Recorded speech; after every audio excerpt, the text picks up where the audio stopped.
Tama na yan!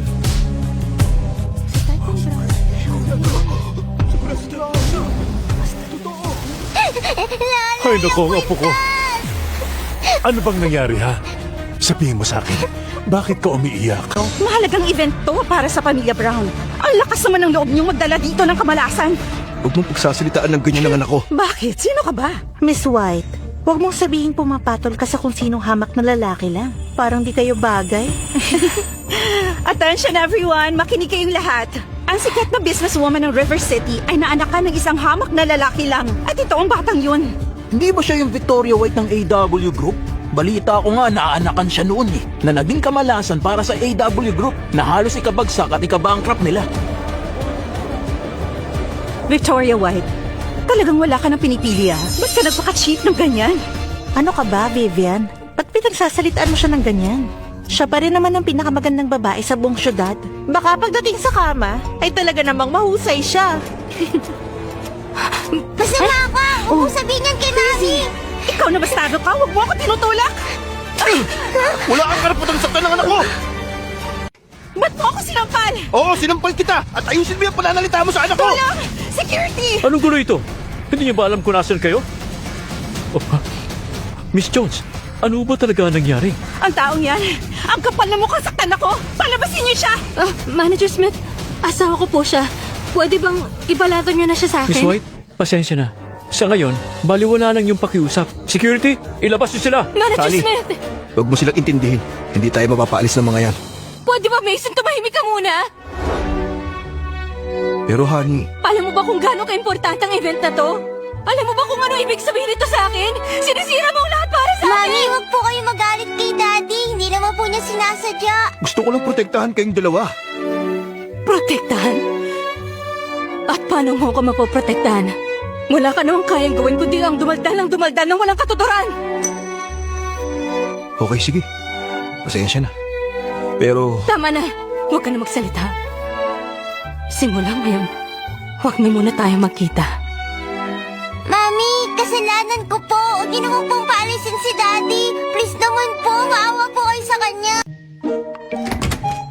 Dad, handa na ang banquet. Kayo na lang hinihintay. Si Mason ba? Nandiyan na. Base sa message, dapat nandito na siya. Ang apo ko, tingin mo nandiyan na. Malamang nandiyan na siya. Dali, puntahan natin. Dad! Dito ka na lang muna. Maupo kayo. Alam niyo masama pa rin ang loob ni Mason sa manangyari, di ba? Kung magpapakita kayo doon, baka mag-away lang kayong dalawa. Maraming makakakita. Hindi naman siguro maganda yun, di ba? Tama ka. So anong pwede kong gawin? Buti pa, Dad. Ako muna ang bababa para batiin ang kapatid ko. Tapos dadalhin ko dito ang bata para makita niyo muna, di ba? Oo nga, magandang ideya yun. Total naman, nandito tayo para sa apo ko at hindi para sa ama niya. Huwag kang mag-alala, Dad. Pangako makakasama mo siya. O sige na.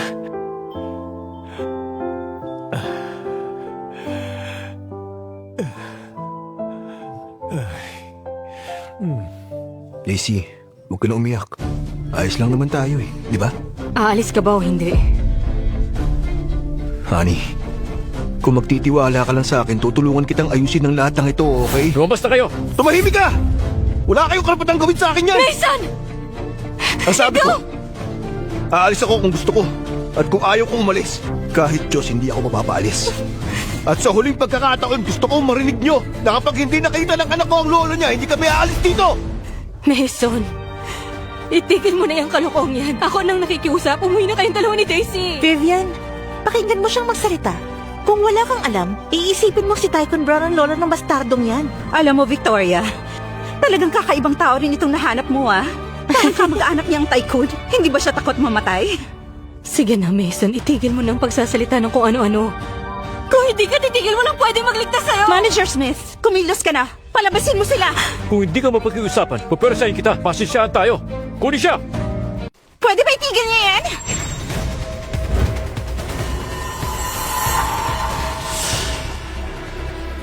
Miss Brown, bakit ho ba? Sino naman ang babaeng yan? Ba't sobrang paggalang na manager sa kanya? Tumahimik ka nga. Si Olivia Brown yan. Anak ni Tycoon Brown. Siya rin ang tagapagmana ng Brown Group. Anong nangyayari? May tao pong nanggugulo. Ayusin ko sana. Nanggugulo? Miss Brown, Nagdala si Victoria ng siga dito para manggulo. Sinaktan pa nga ako eh. Kailangan niyo po siya palayasin dito. Sige na. Miss Brown, ang asawa ko ay hindi basta nananakit. Kung may nagawa kaming mali, sorry po talaga. Magandang ate, walang masamang ginawa si Daddy. Ang masungit na babaeng yan ang nambuli kay Mami. Pinagtanggol lang ni Daddy si Mami. Ito pala ang anak ni Mason. Ang ganda mo naman. Miss Brown, huwag kayong paluloko sa bastardong batang yan. Dahil puro kamalasan ang dadalhin nito sa inyo. Isa siyang batang isinpa. Alam ng buong River City na nagkaanak siya sa kung sinong siga at ito na nga ang naging bunga. Miss Brown, ang Victoriang ito ay nagdala ng kamalasan dito. I suggest paalisin niyo na lang sila. Sino nga yun? Sinasabi mong malas? Ang batang ito, malas siya! Miss Brown, bakit niyo ako sinampal? Napaka-cute na bata niya. Para pagsabihan mong malas siya. Daisy ang pangalan mo, di ba? Ang ganda mo naman. Pwede ka bang yakapin? Teka, anak ko yan.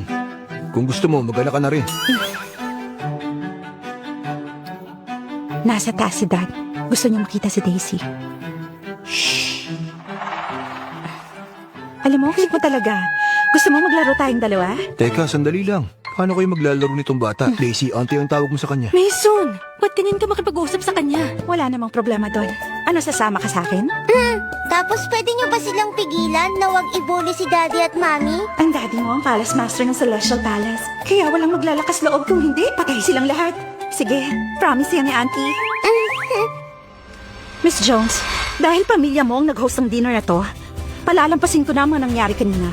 Pero sa oras na, guguluhin mo ulit si Miss White, maging asawa niya, huwag niyo ako sisihin. Naiintindihan ko, Miss Brown. O, hayan, wala nang manggugulo sa kanila. Tara. Miss... Okay lang yan. Pupuntahan lang niya ang lolo niya. Victoria White, hayop ka! Hindi pa tayo tapos, ha? Pag di ka tumigil sa kadadada mo dyan, puputulin ko yung dila mo. Ikaw na walang kwentang lalaki ka? Sino ka para takutin ng ganyan ang isa sa mga Jones? Auntie, saan niyo na po ako dadalhin? Pupuntahan natin ang lolo mo. Auntie, kilala niyo po ba ang lolo ko? Siyempre naman, ako kaya ang auntie mo. Bakit ang tagal naman yata ni Olivia?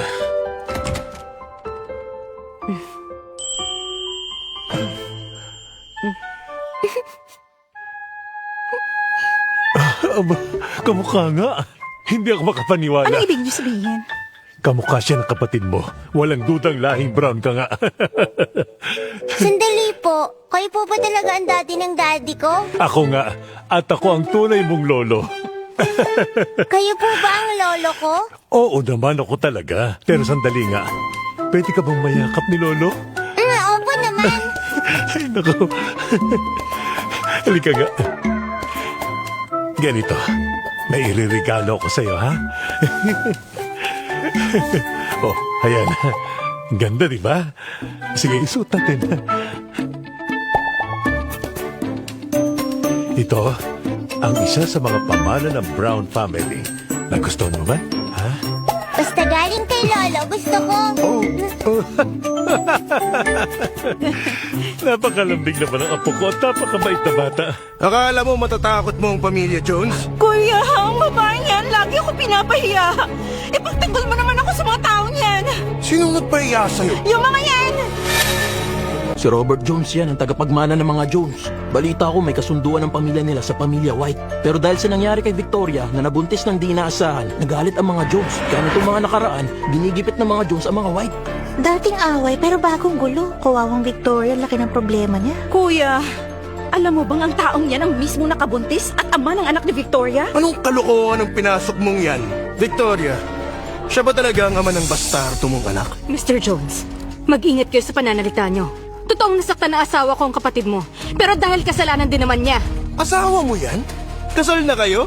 Oo, mag-asawa na kami ni Mason. Teka nga, Victoria. Tayo ang unang na-engage. Sinong may sabi sa'yo mag-asawa ka? Mr. Jones, kaunting respeto naman. Uy, ano sabi mo? Respeto? Victoria, nabuntis ka at nagkaanak nang hindi kasal. Mapapatawad pa sana kita. At hindi ko naman magagawang gipitin ang mismong pamilya mo o patayin man lang. Pero umaasa akong magbabago man lang ang isip mo. Dapat hindi mo na ginawa. Pero sa kabila ng lahat, ginawa mo pa rin at nagpakasal sa walang kwentang lalaking yan! Robert, tama na! Kaunting respeto naman sa asawa ko! Ang isang gaya niya, hindi dapat nire-respeto! Victoria, Alam mo talagang hindi ko maintindihan. Ano bang ayaw mo sa akin? Iniyawan mo ko pero mas pinili mo isang kaya niya? Teka, tapos ka na ba? Si Victoria ang kinakausap ko kaya pwede ba huwag kang sumasabat dyan? Hoy, makinig ka. Wala akong pakialam kung sino ka at wala rin akong paki kung dati kayo may relasyon ni Victoria. Pero magmula ngayon, kapag hinaras mo uli ang asawa ko, umanda ka talaga. Ano ba, Mason? Itong bibig mo, ang pamilyang yan ay... Hindi ako natatakot sa pamilya nila. Kahit dragon man sila, titikulp sila sa akin. At kung tigre man sila, luluhod sila sa akin. Itong asawa ni Victoria, akala mo kung sino. Napakalakas ng loob. Akala naman niya hindi siya papalagan ng mga Jones. Para na rin siyang nagpakamatay. Yang si Mr. Robert Jones ng River City at hindi yan. Pero dati kasi, yang si Robert, ginigipit niya ang mga white. Gusto lang niyang magbago ang isip ni Victoria. Pero sa nangyari ngayon, walang duda nga mga Jones tatapusin sila. Kuya, nag-aaksaya ka lang ng oras. Walang kwenta ang babaeng yan. At malinaw din na wala na siyang pakialam sa'yo. Hoy, basura. Huwag mo akong pinangangaralan dito! Huwag mo akong dinuduro. Lahat ng gumawa niyan sa akin, matagal ng patay. Kuya, okay ka lang? Ayos ka lang? Papatayin kita! Dahil pag hindi kita pinatay, sinusumpa ko hindi ako matatay. Mga bata! Ano yun, Mr. Jones? Patayin niya sila! Ayan na, patay ka, mayabang ka. Jones ang binangga mo. Kaya kahit 10 pa buhay niya, kulang yun. Robert, tama na. Mahiya ka naman. Teritoryo to ni Tycoon Brown. Hindi ka ba takot na banggain siya?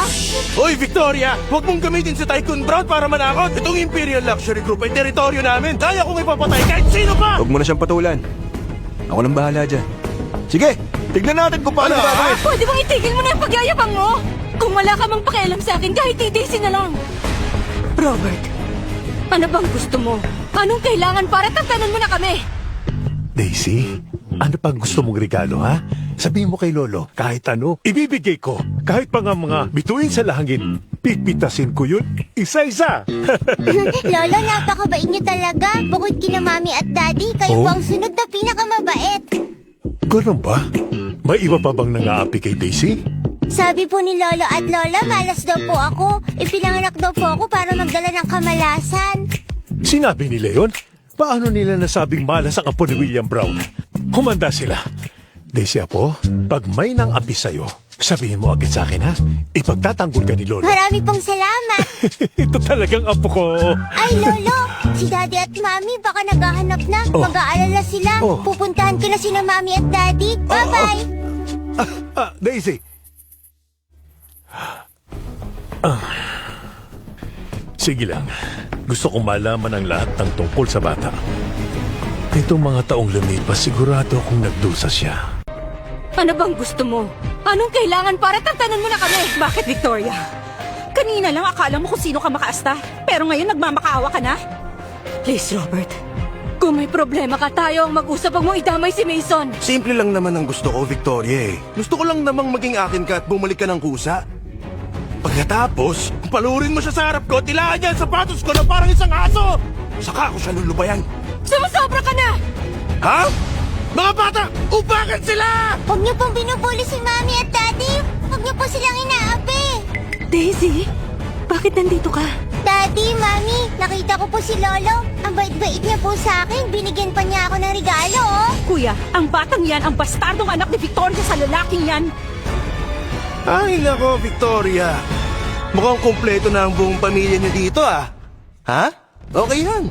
Para naman sabay-sabay ko na kayong tatapusin lahat! Huwag niyo kaming binubuli. Pag nalaman to ni Lolo at Ate, humanda kayong lahat. Ay nako, makinig ka bata. Kalimutan mo na ang lolo mo. Dahil kahit Diyos pa ang humarap sa akin, hindi ako matatakot sa kanya. Lolo, maraming masamang tao dito. Binubuli kami ni na Mami at Daddy. Iligtas niyo po kami. Ano, apo? Sige, diyan ka lang. Pupunta dyan ang Lolo. Gusto ba nilang mamatay na? Inaapi nila ang apo ko? Humanda silang lahat. Tignan mo nga naman. Marunong kang tumawag ng backup, ha? Darating si Lolo, ganun ba? Naku, bigla naman akong kinabahan. Mason, ano bang kalokohan ang sinasabi mo sa bata? Wala akong sinabi sa kanya. Hindi pwede. Pag nagpatuloy to, hindi makakabuti kay Daisy. Sige nga, baby. Sabihin mo kay Tito, sino ba ang lolo mo? Baka pag nakita kami, siya pa ang lumod at magmakaawa. Siya ang lolo ko, oh.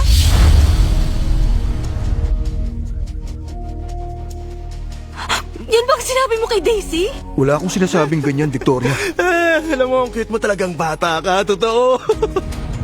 Alam mo ba kung sino siya? Yan ang pinakamayamang tao sa Great City. Kahit ako, lulod sa harap niyan pag nakita ko siya. Tapos lolo mo siya? Ha? Hindi ako nagsisinungaling. Talagang lolo ko siya. Naregaluhan pa nga niya ako, oh. Oh. Sa akin yan! Bigay ng lolo ko sa akin! Talaga, ha? Bigay ng lolo mo?